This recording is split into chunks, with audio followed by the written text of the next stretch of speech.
My child's heartfelt confession changed our lives forever. Before we begin the story, make sure to subscribe to our channel and never miss more incredible stories every day. Mom, he isn't my dad the way you think he is. Rowan says it so softly the kitchen hum swallows the edges, but the words land like a dish shattering in my chest. I'm Mara, a school counselor who teaches kids how to speak the truth when their throats feel full of bees. I tell them truth is a kindness even when it stings. Tonight, on the eve of Rowan's academic award ceremony, truth sits trembling at my kitchen table in an oversized hoodie. Ethan is upstairs choosing a tie, practicing his smile in the bathroom mirror the way he always does before people look.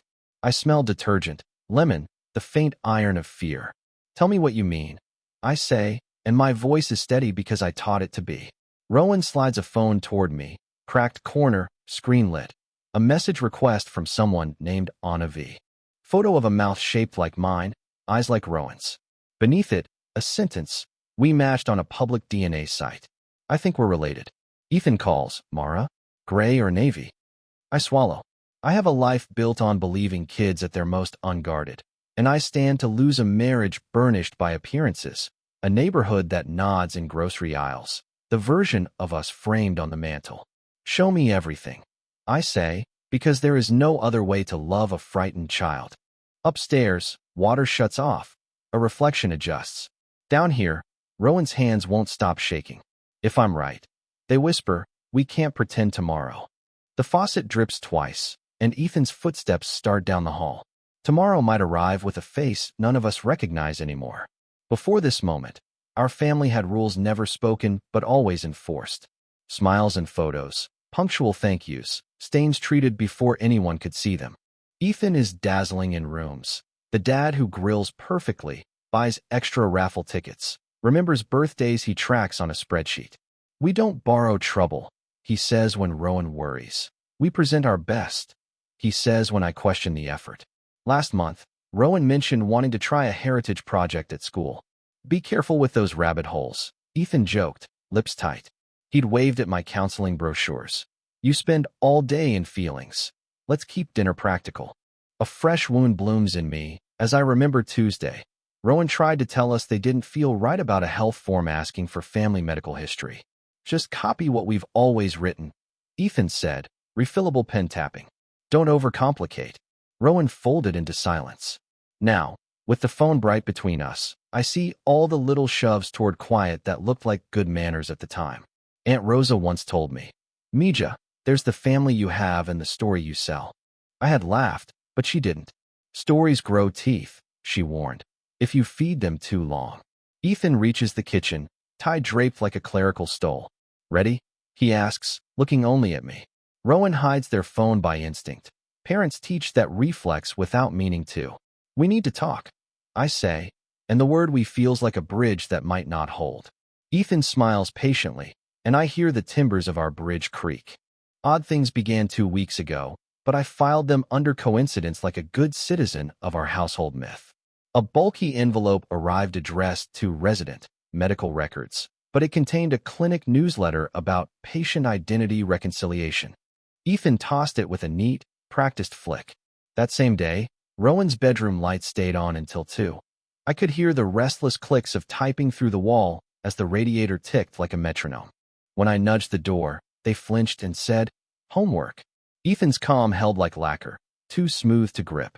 Yesterday, a voicemail landed on our landline, a relic Ethan keeps for professionalism, from someone mispronouncing our last name and asking to confirm a date of birth that wasn't Ethan's or mine. Spam, Ethan said, and deleted it with surgical precision. This morning, before confession, I found a crumpled mailing receipt in the laundry.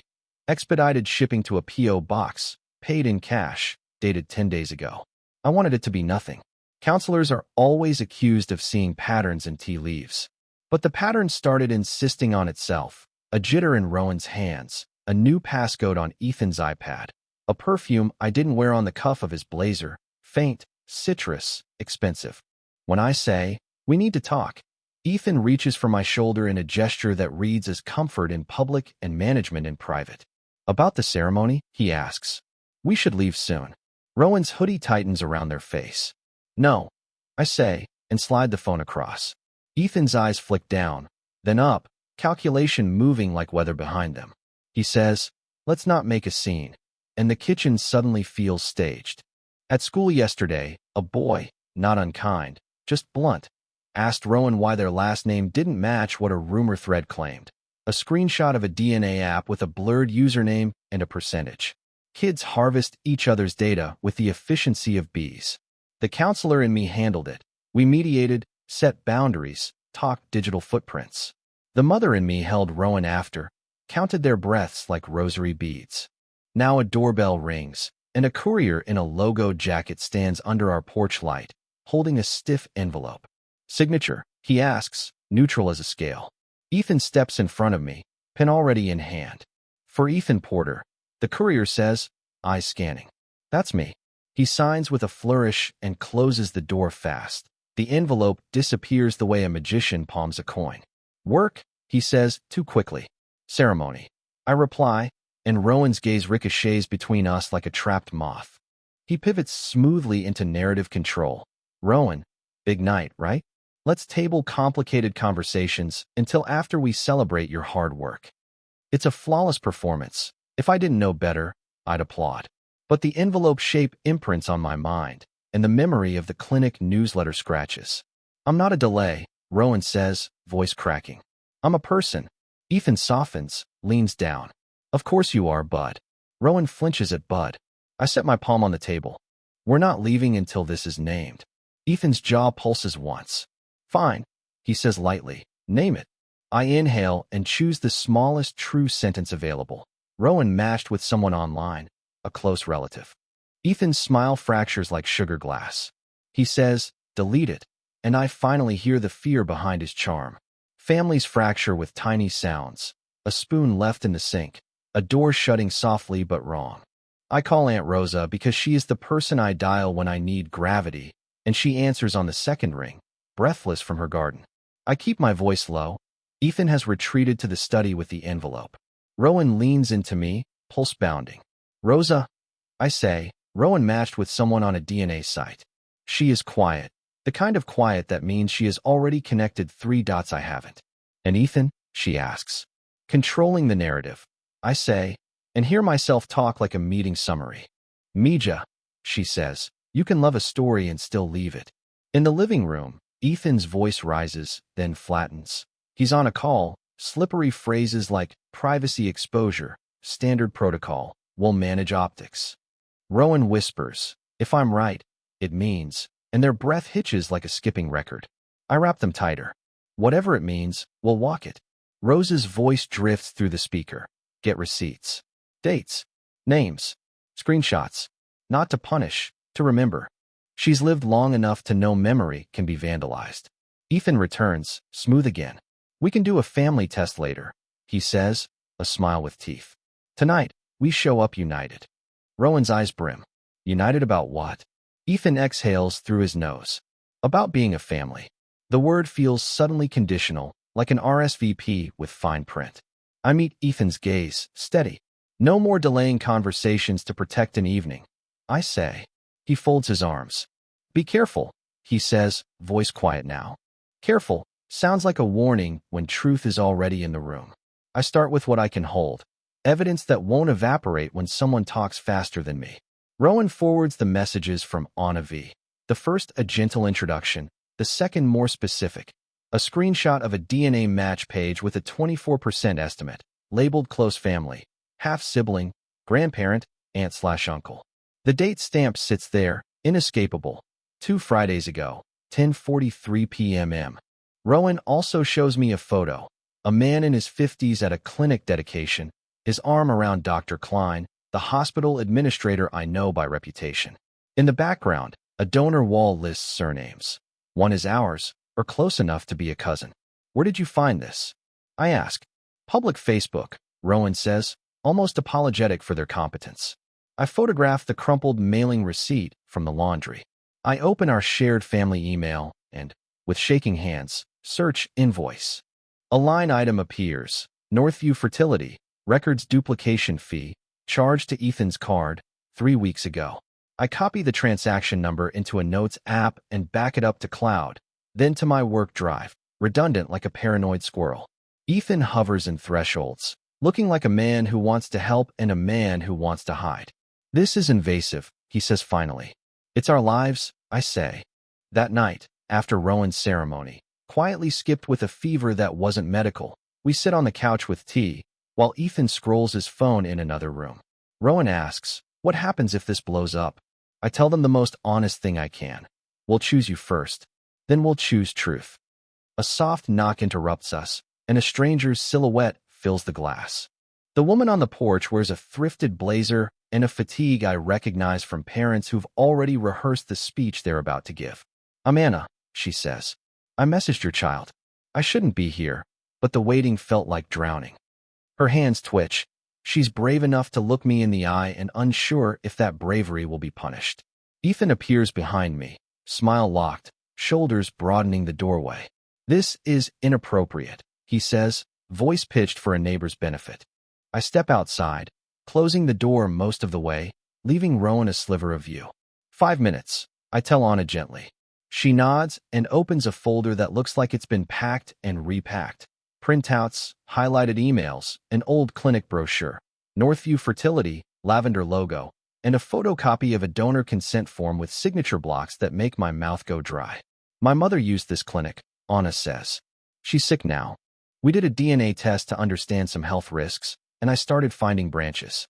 One branch has your last name." She points to a donor ID code typed into the form. "This code repeats," she says, showing a spreadsheet of online posts from users comparing codes, dates. My counselor brain tags the findings: pattern, corroboration, motive uncertain. Ethan opens the door wider. "You need to leave," he says. "We will contact an attorney if necessary." Anna doesn't look at him.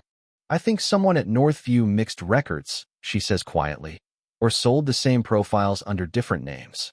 Her last paper is a donation receipt with Dr. Klein's signature. The donor code matches an ID saved in Ethan's password manager.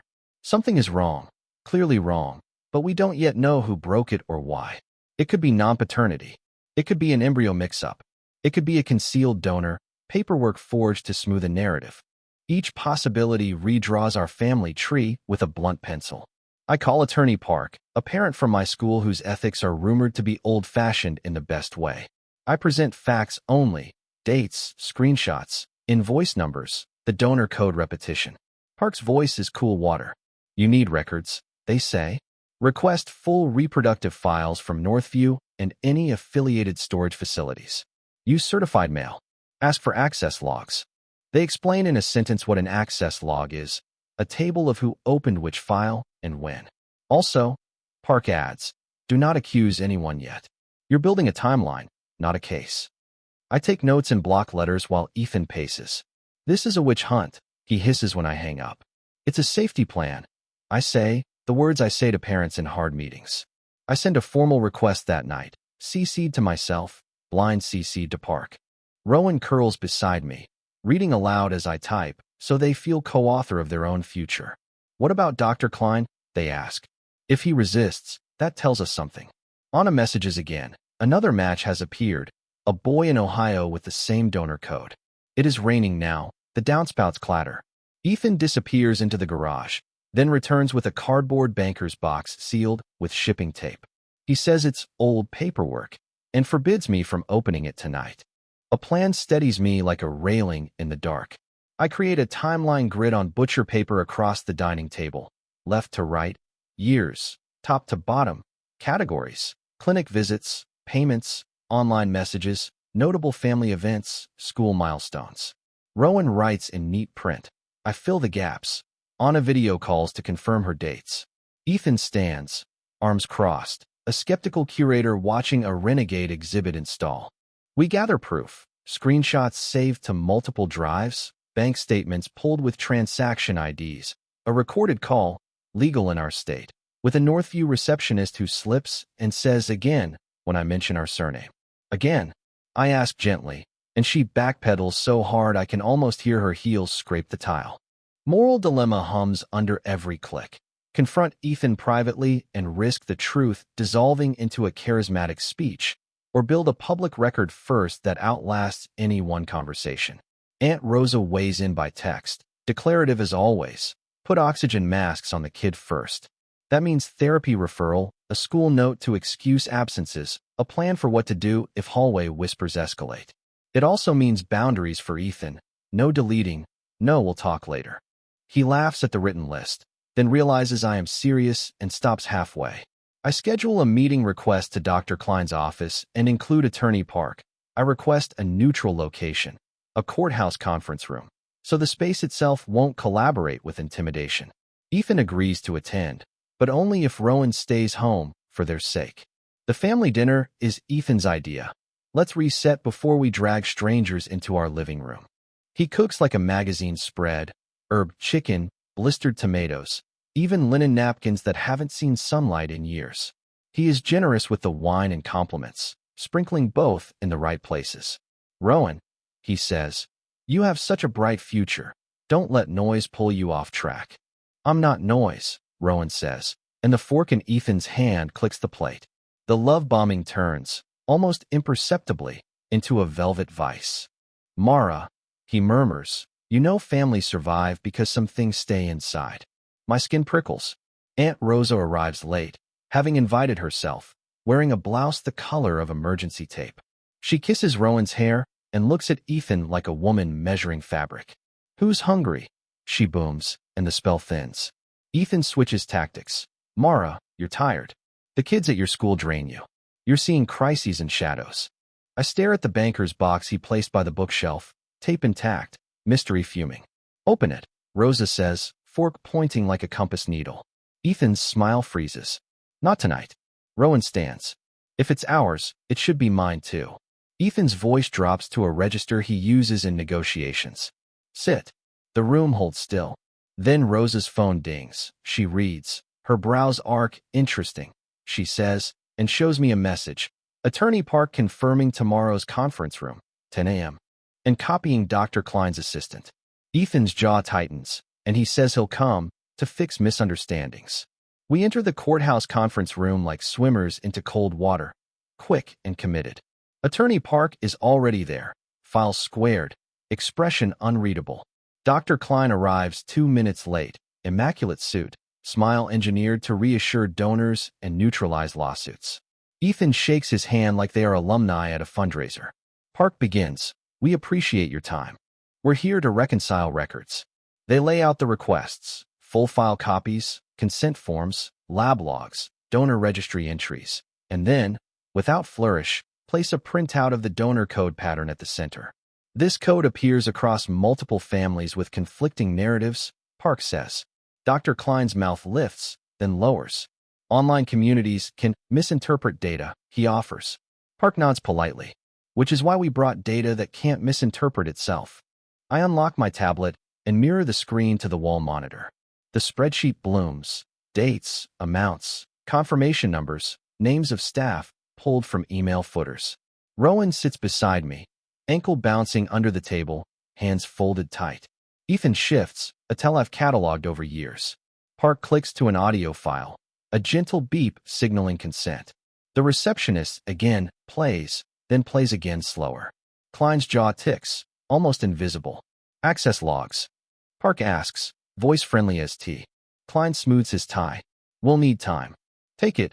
Park says, we'll wait. Ethan leans in and whispers, stop this now. His breath sweet and desperate. The big reveal doesn't crash, it erodes. Dr. Klein slides a folder across eventually, a courtesy copy, redacted, defensive. But redactions are only as strong as what slips past them, and someone in his office once typed too fast. Park points to a log entry. A file for our family accessed 6 times in one day, 3 years after Rowan's birth, by a staffer who left amid a policy re-education.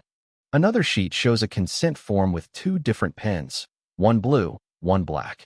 The witness signature is a name Ethan knows from fundraisers. I project side-by-side images. Ours, and his mother's. The donor code reappears like a watermark across both. Klein yields an explanation with tweezers. We occasionally used composite profiles to protect donor anonymity. Park's brows lift. Composite profiles are not consent, doctor. Ethan blames me smoothly. Mara has been under stress. She's catastrophizing. Park clicks to a final slide. A donor registry subpoena template. Ethan's eyes flash, the mask slipping. Enough, he snaps. You think I wanted to lie? We were told this was cleaner. His voice rises, then breaks. He looks at Rowan, who has not moved, who is shaking but rooted like a tree in wind. I didn't want you to feel defective, he says. The word clatters, ugly, and Rowan flinches. Silence ripples. I speak quietly. Defective is a word for appliances, not children. Klein, suddenly smaller, murmurs. There were pressures, funding, success stories, competition. Motive surfaces. Image, fear, a market for miracles that made ethics negotiable. Rowan lifts their chin and says, So who am I to you, really? Fallout doesn't ask permission. Park files preservation letters that afternoon. Klein's hospital council schedules an internal review. An administrative board appears like a storm organizing itself. Anonymous parents email me from burner accounts, whispering similar timelines. At school, 2 co-workers avoid the staff lounge when I enter. One squeezes my arm in the hallway and whispers, We're with you. Ethan moves into the guest room to give space, then sends me a calendar invite titled Narrative Strategy. I decline. Rowan stays home 2 days with an excused absence. We set a script for curious classmates. Family health stuff. I'll share when I'm ready. My job strains. I forget a lunch duty. A student meltdown finds me raw. I cry in a closet and text Rosa, who replies with a photo of bread rising, captioned, Proof you can grow while you're made of holes. Ethan's mother calls, voice brittle with fear. This will ruin him, she says, meaning not Rowan. Truth won't. I answer, but pretending might. Ethan sends a late-night message. If you love me, stop feeding this. I stare at the 7 words like they're a test I didn't study for. Park warns me gently that we might be subpoenaed ourselves, that sunlight can be blinding before it warms. We draft statements. We change passwords. We tell Rowan which relative calls to ignore. The banker's box sits, still sealed, daring us. When I cut the tape, the first envelope has 2 different dates. Inside the box, receipt copies, clinic brochures, holiday letters with tidy lies. 2 envelopes stamped void hold duplicate consent forms. One with my signature, one with something that looks like my name but isn't mine. My stomach drops through the floorboards. I didn't forge that. Ethan says from the doorway. A confession that isn't an answer. Therapy begins on Tuesday. Rowan with a trauma-informed clinician. Family sessions with rules written on a whiteboard. No interrupting, no filibusters. Assume good intentions, then verify. We write agreements into being. If we contact Anna or any biological relatives, we do so slowly, with scripts and boundaries. If media call, we decline. We prioritize Rowan's sleep, food, and sense of safety over anyone's appetite for tidy explanations. I set a boundary I didn't know I could. No more secrets about me, through me, or around me. Ethan nods, eyes rimmed red. I'll sign whatever makes you feel safe, he says, which is tender and also an economy of guilt. Aunt Rosa brings soup and a folder labeled questions I'd ask if I were scared. We sit at the table, answer them one by one, laughing once, sobbing twice. I email Dr. Klein a list of plain language explanations I want for Rowan, not legalese, kindness over cover. For the first time since the kitchen confession, I sleep 6 hours without jolting awake. Morning brings a voicemail from an unknown number asking for a public comment. I learn that love without truth is only costume, and it always tears at the seams. I learned that protecting a story is not the same as protecting a child. In counseling, we call it repair, not erasing harm, but laying honest planks across the gap and testing each one with our full weight. So we start small and real. Rowan chooses the park at noon to meet Anna. Open air, easy exits, no grand statements. We bring water, sunscreen, and a single envelope of photos. First day of kindergarten shoes, a lopsided birthday cake, the toothless grin that ruined 3 picture frames because I kept moving it around the house. Anna arrives with the same cautious hope I remember from the night she knocked, and for a few minutes no one says the words that once detonated our lives. The kids talk about music and terrible cafeteria pizza. The adults sit back and let something gentle unfold. Later, Ethan reads a written apology. No bargaining, no but, and sets it on the bench. Rowan doesn't pick it up. That's okay. Repair has its own calendar. Attorney Park messages that internal audits have begun and composite profiles won't survive sunlight. Dr. Klein steps down pending review. Not victory, accountability. At home, we plant a new rosebush with Aunt Rosa. She presses my muddy hands and says, Mija, look at it root. Rowan names it bright enough. We save every document in 2 places, and then we do something thoroughly ordinary. Homework, laundry, the slow poetry of dinner dishes. Before bed, Rowan leans on my shoulder. Am I allowed to be happy again? They ask. I tell them yes, and that happiness can be true even when history is complicated. I tuck them in because 15-year-olds sometimes still want tucking, and I leave their door a little open on purpose. The house settles around us like a book closing. Tomorrow will not fix everything, but it will arrive honest, and that's enough for now. If you are a parent reading this in the blue glow of worry, write the dates, save the screenshots, pick your child, then choose daylight. The rest you can build, plank by honest plank, until the bridge holds.